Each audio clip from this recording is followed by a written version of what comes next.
I never expected my life to implode over a celebratory dinner. Funny how the universe has a way of pulling the rug out just when you think you've got everything figured out. My name is Avery, and until last night, I thought I had the perfect marriage. 15 years with my college sweetheart, Elliot, and we'd finally paid off our mortgage. I'd spent the afternoon preparing his favorite meal, beef Wellington with roasted vegetables. His father Henry was coming over to celebrate with us, and I wanted everything to be perfect. The first sign something was wrong came when Elliot texted that he'd be slightly delayed. He was usually punctual to a fault. Henry arrived first, bringing an expensive bottle of champagne and his trademark bear hug. "Where's that son of mine?" Henry asked, helping me arrange the table settings. "Running late," I said, checking my phone again. He said he'd be here soon. The Wellington was starting to dry out when we finally heard Elliot's key in the lock. But the footsteps in the hallway sounded different. There were two sets. "Sorry I'm late," Elliot called out. "I brought someone I'd like you both to meet." I stepped into the hallway, wiping my hands on my apron. That's when I saw her, tall, willowy, probably mid-20s. She had the kind of effortless beauty that made my carefully applied makeup feel like a child's finger painting. "This is Sienna," Elliot said, his hand resting on the small of her back. Something in his tone made my stomach drop. My future wife. The silence that followed was deafening. I stood there, trying to process his words while simultaneously wondering if I'd somehow slipped into an alternate reality. Henry's champagne glass shattered on the hardwood floor. "What the hell are you talking about, son?" Henry's voice was dangerously quiet. Elliot straightened his shoulders, pulling Sienna closer. "I've filed for divorce. Sienna and I are getting married as soon as it's finalized."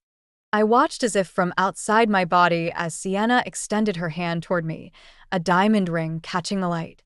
"I'm so sorry you had to find out this way," she said, her voice dripping with rehearsed sympathy. "Elliot wanted to tell you privately, but I insisted on being here. I thought it would be..." Kinder. Kinder. Henry's face had turned an alarming shade of red. "You thought ambushing my daughter-in-law at a family celebration would be kinder?" "Dad, please," Elliot cut in. This isn't about you. "Avery and I have grown apart. These things happen." I found my voice then, though it came out barely above a whisper. "Grown apart? When exactly did we grow apart, Elliot? Between breakfast this morning when you kissed me goodbye, or lunch when you texted to say you loved me?" Sienna shifted uncomfortably, but Elliot's face remained impassive. "I've already moved most of my things to Sienna's place. I'll come by tomorrow to get the rest." The smell of burning meat finally registered. The Wellington was ruined. Just like my marriage. Just like the life I thought I had. "The house," I managed to say. "We just paid it off. We'll sell it," Elliot replied smoothly. "Split the proceeds. It's only fair." Henry stepped forward, positioning himself between us. "Fair? You want to talk about fair, son? After this little stunt?" But Elliot was already turning away, guiding Sienna toward the door. "We should go. My lawyer will be in touch, Avery." As they left, I caught Sienna glancing back at me. Something unreadable in her expression. Was it guilt? Triumph? I couldn't tell. But I did notice how her hand trembled slightly as she gripped Elliot's arm. Henry's warm hand found my shoulder. "We'll fight this, sweetheart. Whatever it takes." I nodded, still staring at the door where my husband had just walked out with his future wife. The funny thing was, beneath the shock and heartbreak, another emotion was starting to surface, one that surprised me with its intensity. Rage. I spent that first night at Henry and Linda's house, curled up in their guest room like a teenager who just had her heart broken at prom. Only this was so much worse. This was 15 years of my life going up in flames. Linda brought me chamomile tea and sat on the edge of the bed, her presence as comforting as it had been since the day I met her. "I always thought if any of my children were going to do something stupid, it would be Rachel or Tom," she said, referring to Elliot's siblings. "Never Elliot. I keep thinking I must have missed something," I said, wrapping my hands around the warm mug. Some sign that he was unhappy. "Don't do that to yourself," Linda's voice was firm. "Sometimes people just Change. Or maybe they show you who they really were all along. Henry appeared in the doorway, his phone in hand. His face was tight with anger. Just got off the phone with Elliot. He's already moved most of his things out of the house. Says he left you a list of what he's taking. How generous of him, I muttered, surprising myself with the bitterness in my voice. He also mentioned something about selling the house. Henry continued, watching me carefully. Says you two discussed it. I laughed, but it came out more like a sob. Discussed it? He announced it right after introducing his child bride. She's 28, Linda said quietly. You knew about her? The question slipped out before I could stop it. Linda shook her head quickly. God, no. I looked her up on social media while you were in the shower. She works at Elliot's firm. Junior associate. Of course she did. The pieces were starting to fall into place. All those late nights at the office, the business trips that seemed to multiply over the past year. I need to go back to the house, I said suddenly, pushing aside the blankets. I need to see what he's taken. It's almost midnight, Henry protested. Please, I said. I won't be able to sleep anyway. The drive was silent, but I could feel Henry and Linda exchanging worried glances in the front seat. When we pulled up to the house, another car was parked in the driveway. Elliot's BMW. My heart started pounding as we approached the front door. Inside, we could hear movement and voices. I used my key, pushing the door open to find Elliot and Sienna in my living room, boxing up books. Oh, Sienna said, straightening up quickly. We thought you'd stay away tonight. Clearly, I replied, taking in the scene. Half the bookshelves were empty, and several paintings were missing from the walls. Making yourself a home with my things? Our things, Elliot corrected, not meeting my eyes. I'm only taking what's mine. The first edition Vonnegut collection? I pointed to a box by his feet. The ones I spent 3 years tracking down for your birthdays? Elliot, Henry's voice carried a warning. Put them back. Dad, stay out of this. Like hell I will. Henry stepped forward. You want to throw away your marriage? Fine. But you don't get to strip this house bare while you're at it. Sienna touched Elliot's arm. Maybe we should come back another time. No, I said, surprising everyone, including myself. You both stay right there. I want to watch while you pack up 15 years of memories like they're worth nothing. I want to see exactly who you are, Elliot. The silence that followed was thick enough to choke on. Elliot's jaw clenched, and for a moment, I saw something flicker in his eyes. Doubt? Shame? But then Sienna squeezed his arm, and his face hardened again. The lawyer will sort out the property division, he said coldly. Until then, I'm taking what I need. Linda stepped forward, positioning herself between us. What you need. Or what she wants. She gestured toward Sienna, who flinched slightly. As I watched them continue packing, something shifted inside me. The heartbreak was still there, but it was being overshadowed by something else, a determination I didn't know I possessed. Take whatever you want, I said quietly. But remember this moment, Elliot. Remember exactly how this feels. He paused, a book halfway to the box. Is that a threat? I smiled, and for the first time that night, it felt genuine. No, honey, it's a promise. The next morning, I decided to face reality head-on. While Elliot was at work, I went through our home office, gathering every financial document I could find. 15 years of marriage generates a lot of paperwork, and I was determined to understand exactly where we stood. That's when I found it, buried in a folder marked House Payments 2018. A statement from my personal savings account showing a transfer of $90,000. My inheritance from my grandmother, which I'd used to save our house during Elliot's failed attempt at starting his own law firm. My hands were shaking as I dug deeper. More documents emerged, proof of my contributions to mortgage payments while Elliot was between jobs. Receipts for home improvements I'd paid for with my teaching salary. The story they told was very different from Elliot's version of events. Did you know about the money? I asked when he picked up. What money? The $90,000 I put into the house. The money that kept us from foreclosure when Elliot's firm went under. There was a long pause. No, Henry said finally. He told us he'd borrowed it from a friend. I laughed, but it came out hollow. Αφριένναμαι. Stay there, Henry said. I'm coming over. But before Henry arrived, I heard a key in the lock. Elliot walked in, Sienna trailing behind him like a shadow. More packing? I asked, gesturing to the empty boxes they carried. Just getting the last of my clothes, Elliot said, then noticed the papers spread across the desk. What are you doing? Remembering, I said, holding up the bank statement. Remember 2018, Elliot? When your big dream of starting your own firm crashed and burned, remember who bailed you out? Sienna looked between us, confusion clear on her face.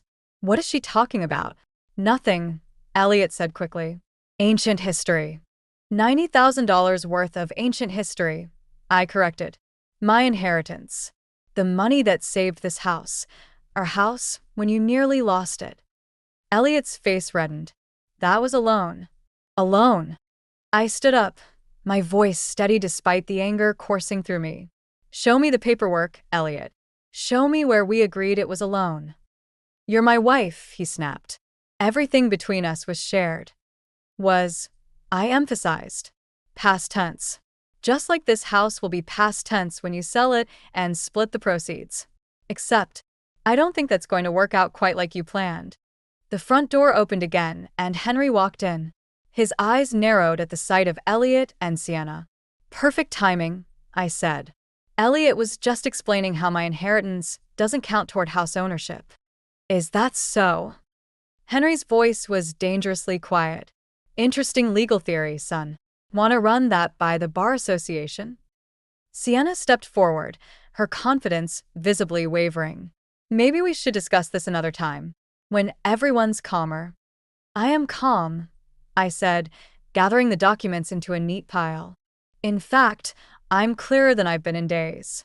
You want to sell the house, Elliot? Fine. But first, we're going to talk about my $90,000 and the mortgage payments and every penny I put into this place while you were chasing your dreams. You can't prove, Elliot started. Actually, Henry interrupted, she can. And she will. I've already called my lawyer. He's very interested in these documents. The color drained from Elliot's face. For the first time since this nightmare began, I saw real fear in his eyes. This isn't what we discussed, Sienna said quietly to Elliot. You said it would be simple. I smiled, feeling a strange sense of satisfaction. Nothing's ever simple when you build your happiness on someone else's pain, Sienna. That's a free lesson for you. As they left, without the boxes they'd brought, I caught a glimpse of my reflection in the window. The woman staring back at me looked different somehow. Stronger.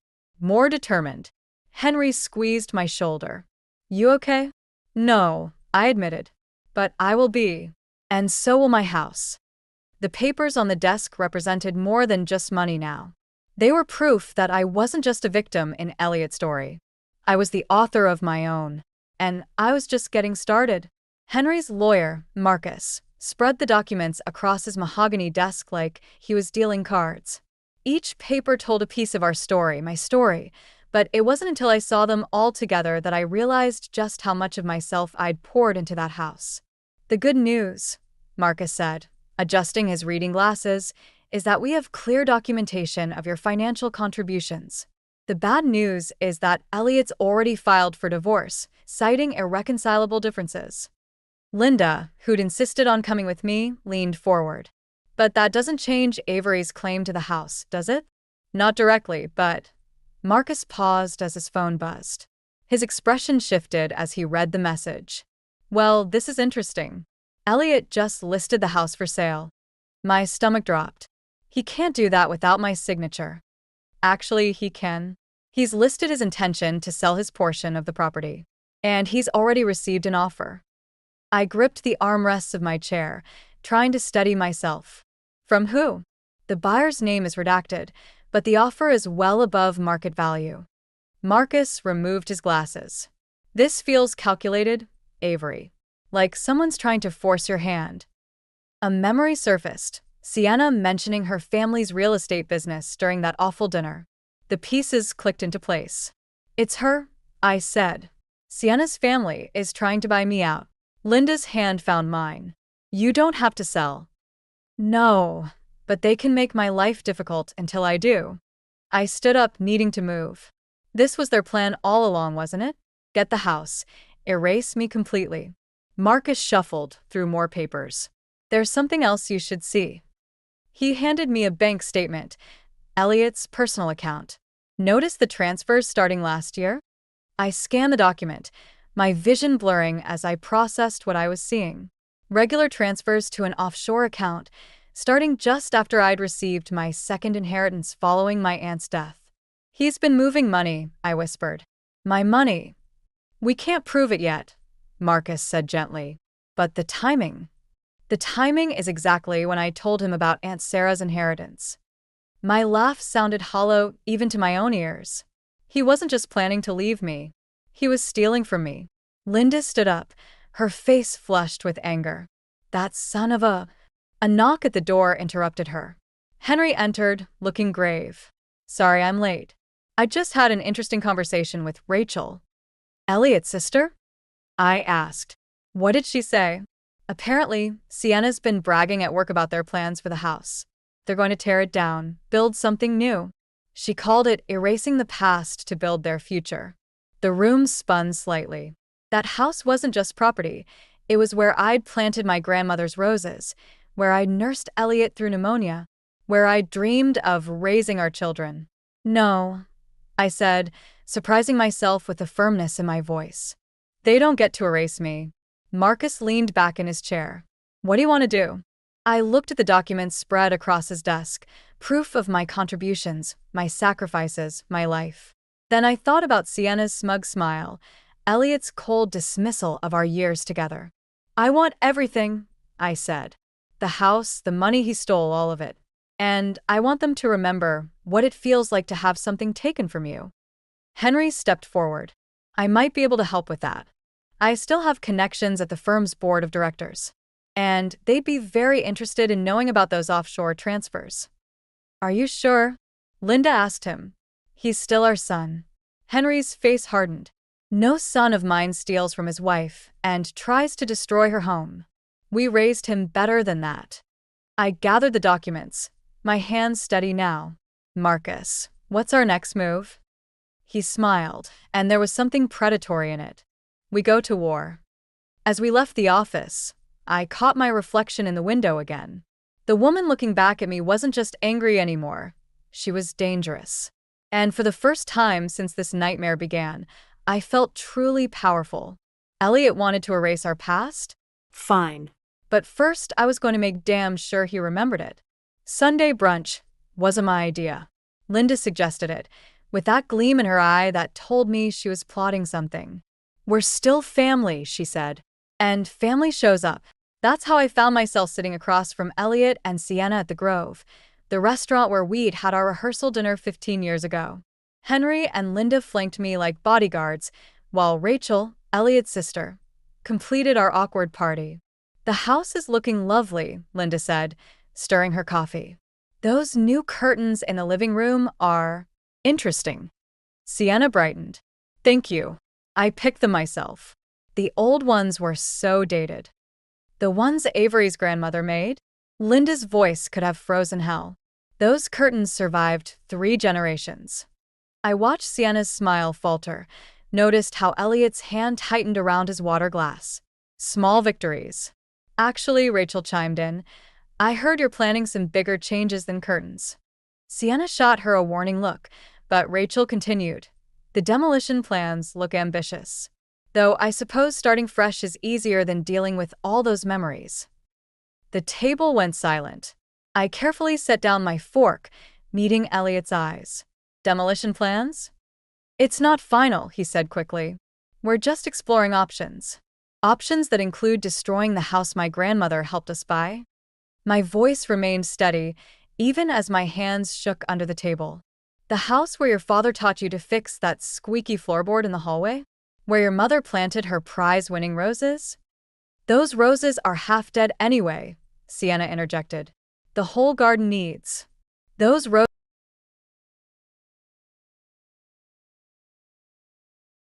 tending those bushes longer than you've been alive, young lady. Sienna flushed. I didn't mean. Yes, you did, I said quietly. You meant exactly what you said. Just like you meant it when you told your colleague that erasing the past was the only way to build your future. Elliot's head snapped up. How did you? Word gets around, Rachel said, sipping her mimosa. Especially when someone's bragging about their renovation plans at the company holiday party. This is ridiculous, Sienna pushed back from the table. We don't need permission to change our house. Your house? Linda's eyebrows rose. Last I checked, you don't own anything there, dear. Not yet, anyway. The sale is practically final, Sienna snapped. My family's offer. Sienna, Elliot warned, but it was too late. Your family's offer? I leaned forward. So, it was your parents trying to buy me out? Forse asseio. Nobody's forcing anything, Elliot said, but his face had gone pale. No.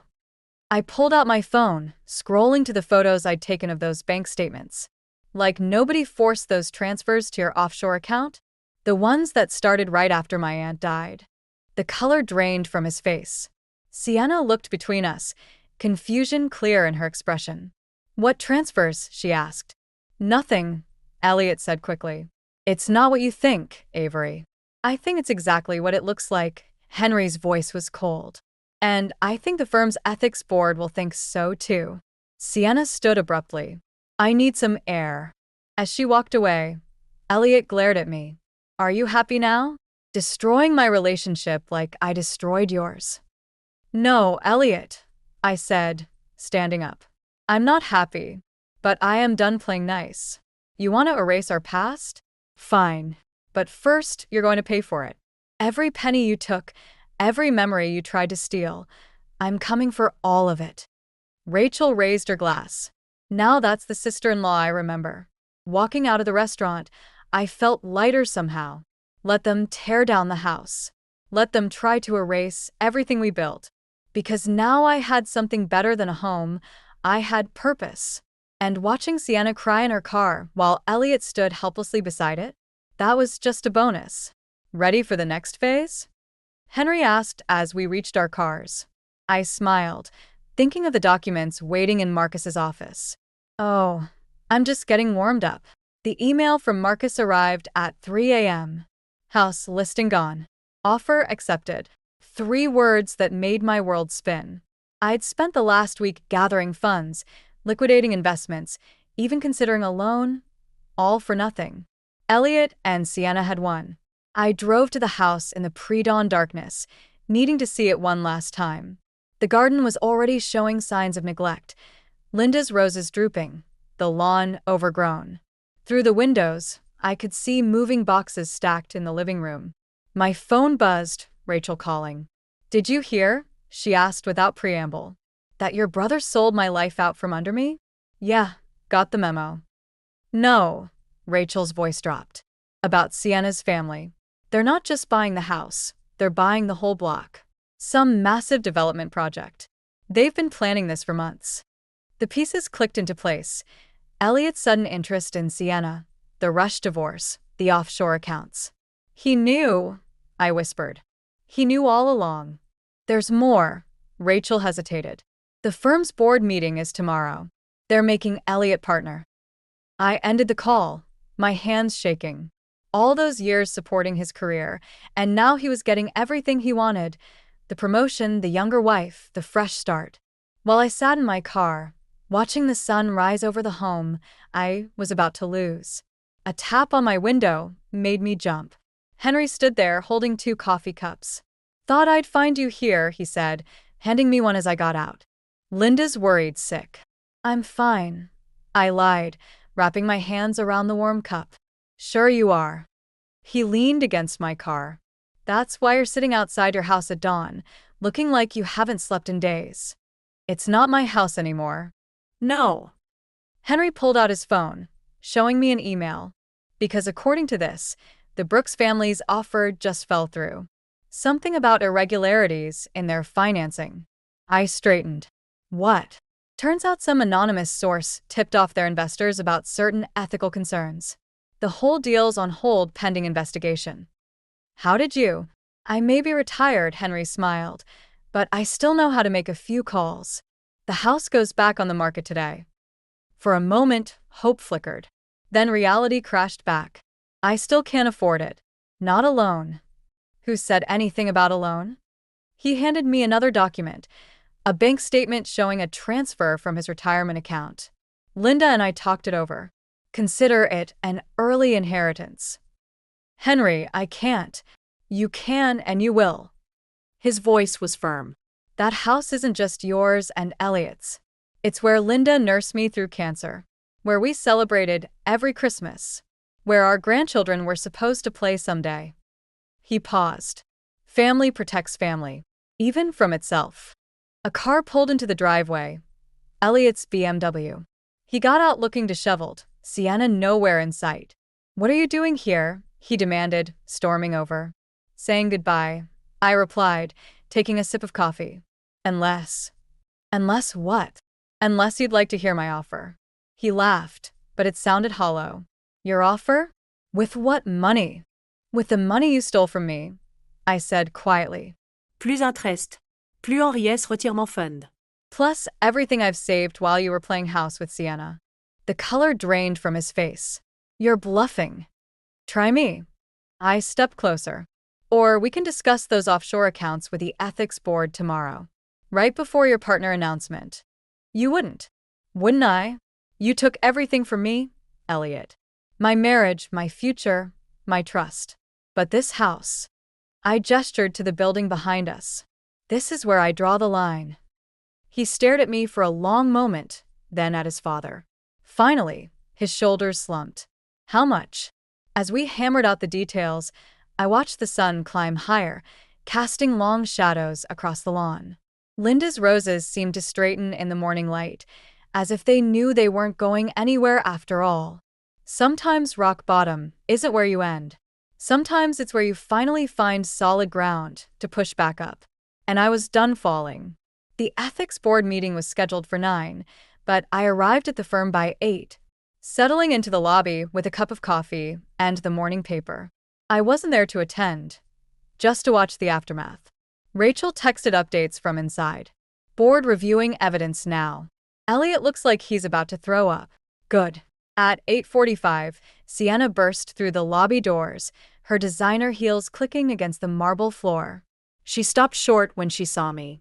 What are you doing here? I folded my paper carefully. Waiting. For what?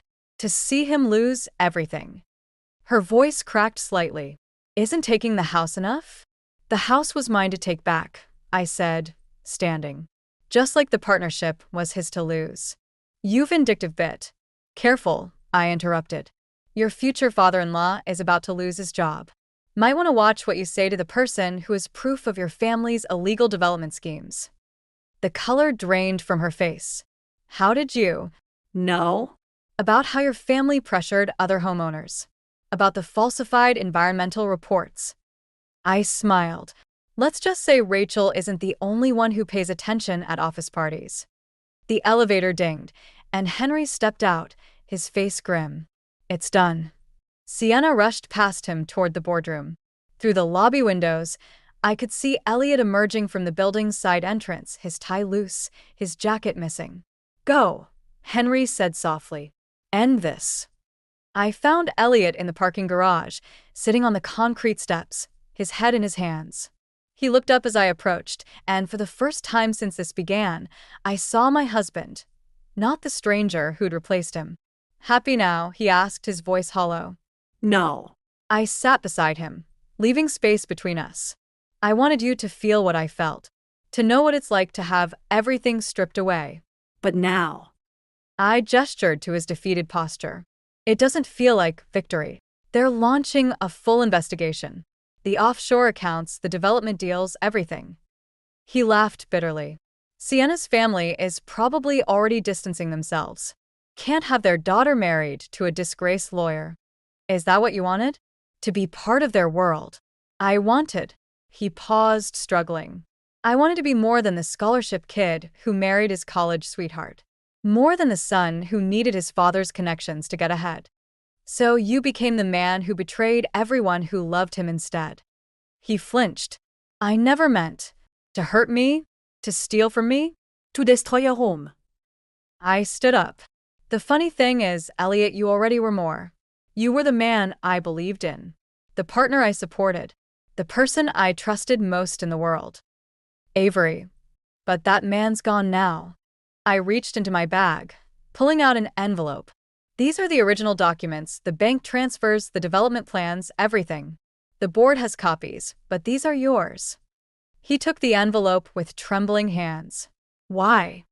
Because revenge doesn't taste as sweet as I thought it would. And because the man I married deserves one last chance to do the right thing. The right thing. Tell the truth, Elliot. About everything. The money, the schemes, all of it. Give people back their homes. Start over. He stared at the envelope for a long moment. And what about us? There is no us anymore. But maybe there can be peace. As I turned to leave, his voice stopped me. The roses, he said. Mom's roses. I told Sienna not to touch them, but she wouldn't listen. I should have fought harder for the things that mattered. I nodded, not turning back. Yes, you should have. The morning sun was bright as I emerged from the garage. Henry waited by my car, his face questioning. It's done, I said. And I looked back at the building, thinking of the man I'd left sitting in the darkness. Sometimes winning feels a lot like losing. Henry squeezed my shoulder. That's how you know you've won the right way. 6 months later, I stood in my garden, pruning Linda's roses back to health.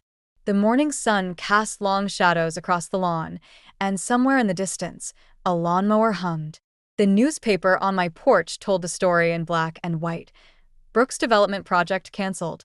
Properties returned to original owners. Below that, a smaller headline. Former attorney makes full restitution to fraud victims. I hadn't seen Elliot since that day in the parking garage. Rachel kept me updated. Sienna left shortly after the scandal broke, and Elliot had moved back in with his parents while working to make amends. He'd sold everything he owned to repay what he'd stolen. The mail truck pulled up, and I recognized our regular carrier, Joe, waving as he approached. Special delivery, he said, handing me a thick envelope. Needs a signature. The return address made my heart skip. My mother's name, written in familiar cursive. We hadn't spoken since my father's funeral 12 years ago.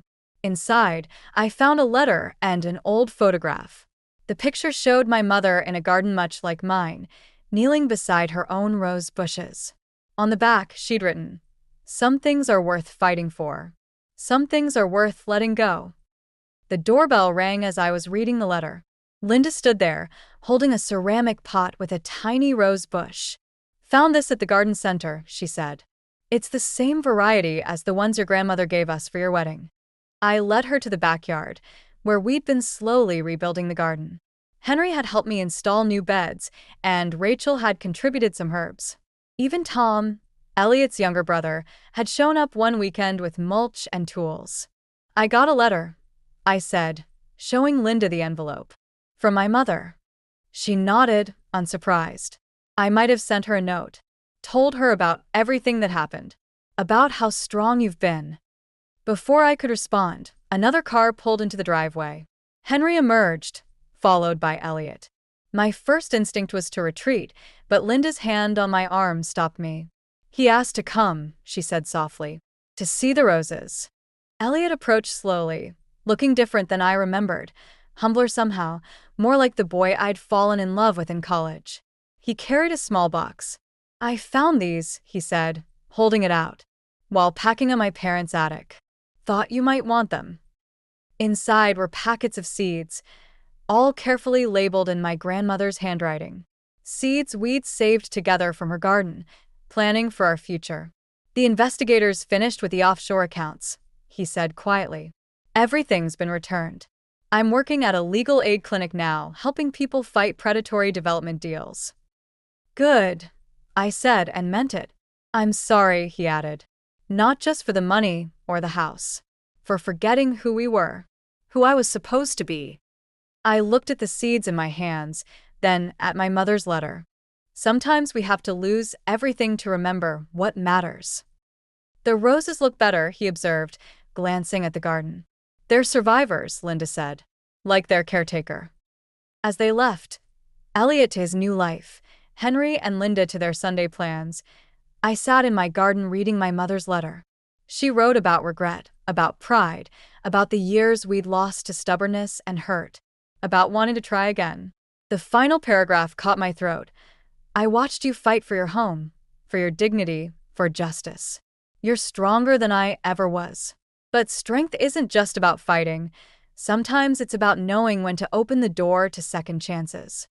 I looked at my grandmother's seeds, at the newly thriving roses, at the home I'd fought so hard to keep. Then I picked up my phone and dialed a number I'd forgotten I still knew by heart. Mom, I said when she answered. The roses are blooming again. Would you like to see them? Sometimes endings are really beginnings in disguise. And sometimes the greatest victory isn't in what you keep, but in what you choose to let grow again.